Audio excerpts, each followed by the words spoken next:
Hello guys, welcome to 6-7 show, your daily political update. This is me Sanjay Bhargav. Let's get into the news.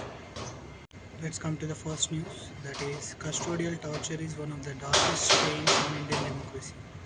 In the Sathankulam custodial death case 2020, the Madras High Court has awarded death penalty to 9 police officers, calling it a rarest of rare crime and a betrayal of constitutional trust.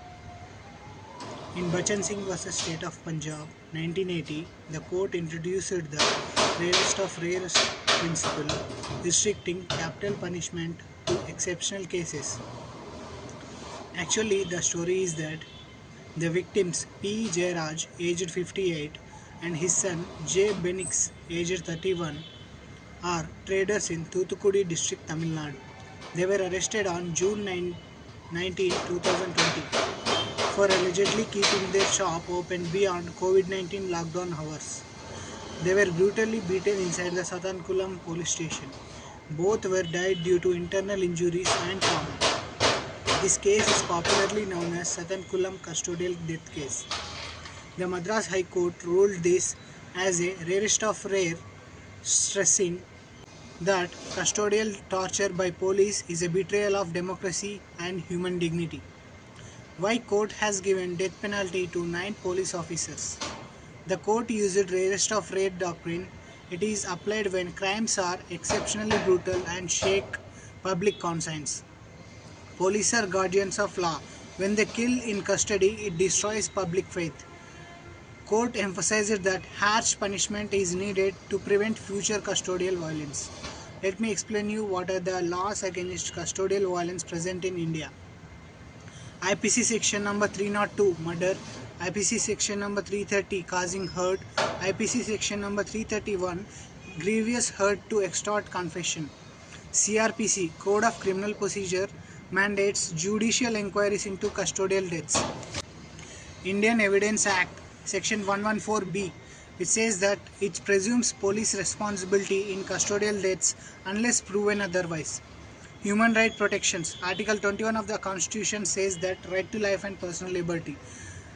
National Human Rights Council guidelines. Mandatory reporting of custodial deaths. International law. India is a signatory to the UN Convention Against Torture, though not yet ratified. Criticism and political opinions. Human rights activists applaud the verdict as historic but argue that systemic reforms are needed. Police associations say that some claim that the death penalty may demoralize the force, calling for better training instead. And the public opinion is strong anger against custodial torture. Many see this as a justice finally served. Critics say India's justice system often delays such cases and deterrence requires faster trials and accountability. Suggestions from my side for the improving governance of the police system. First of all, police reforms.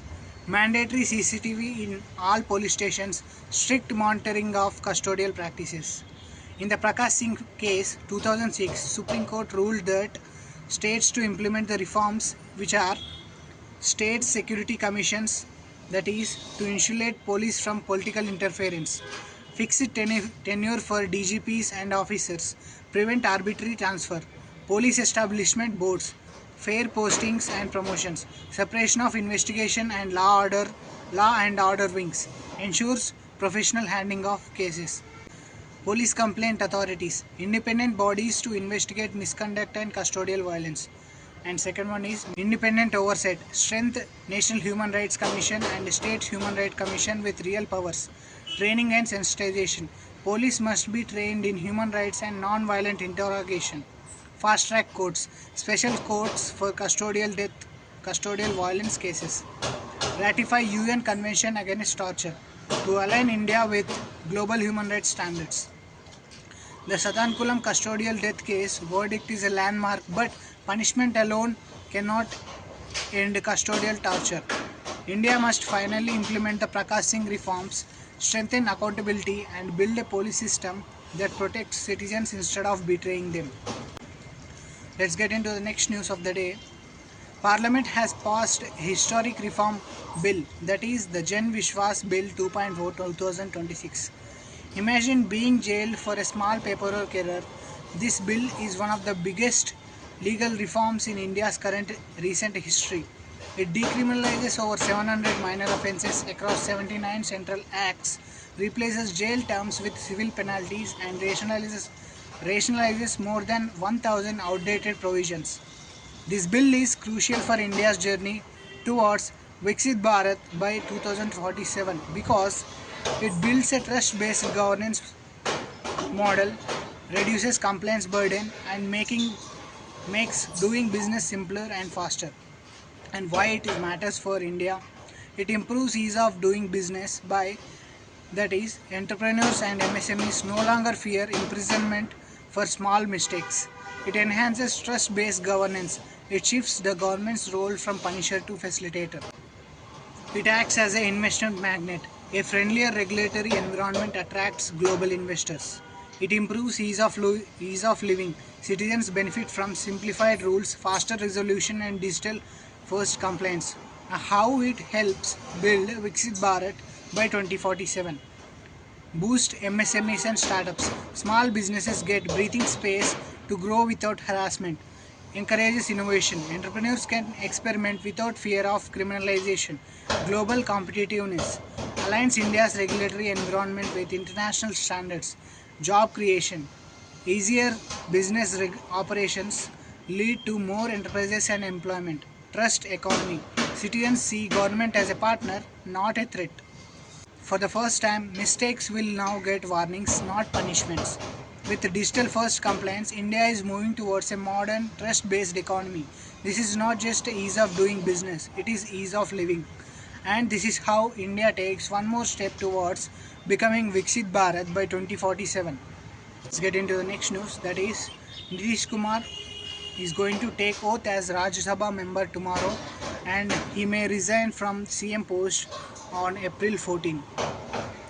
In Indian politics, power often overlaps. Sometimes one person wears two hats at the same time, raising questions about constitutional rules and governance clarity. In Indian politics, one leader can hold two chairs at once, Chief Minister here and Member of Parliament there. The Constitution allows it, but the practice has sparked controversy and criticism for decades. What Constitution of India say about this issue? Article 164 says that a chief minister must be appointed by the governor, and usually they are members of the state legislature, that is MLC or MLA. If not, they can still be CM but must get elected to the legislature within 6 months. Otherwise, they lose the post. Recently, Sunetra Pawar, Deputy CM of the Maharashtra, have become Deputy CM.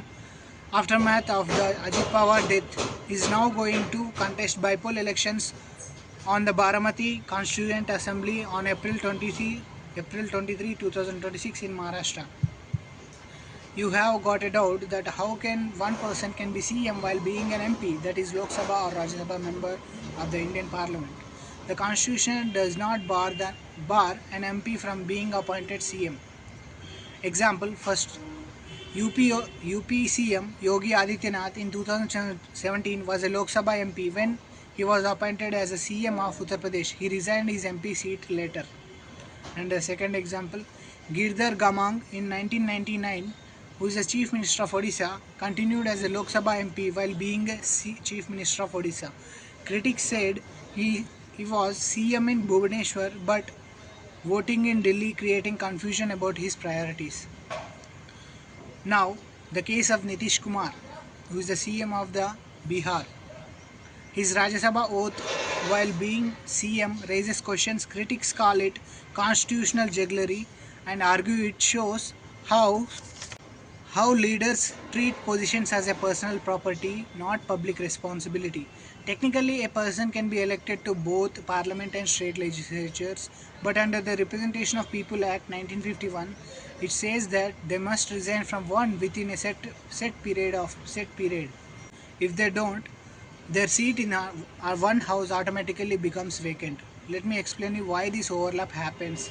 Leaders often delay resignation to retain influence in both houses. It gives them bargaining power and flexibility, but it creates confusion for voters who is representing them. It also raises conflict of interest issues, that is, how one person can effectively serve both state and national roles. Critics argue that it is a betrayal of voters. People elect leaders for one role but they switch seats for convenience. Suggestions from my side for reforming the constitutional governance of this issue: reduce grace period from 6 months to 1 month for resignation. Ban dual roles. Explicitly prohibit CM or PM office while being MP or MLA of another house.